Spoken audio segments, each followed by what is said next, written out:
Құрметті кітапсүйер қауым, биыл «Бір ел бір кітап» республикалық акция аясында «Сүйер ұлым болса сен сүй» атты аудандық кітапханалық жоба аясында Әбу Насырдың 1150 жылдығы мен Абай Құнанбайұлының 175 жылдығына арналған іс-шаралар ағымды жылдың ақпан айынан бастау алды.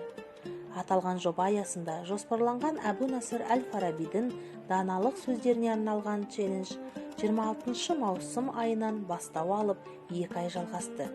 Челленджге 37 адам қатысып, ғұлама ойшылдың даналық сөздерін видеоға түсіріп, әлеуметтік желіге жариялап отырды. Челлендж «Фараби даналығы» атты хэштегпен жолданды.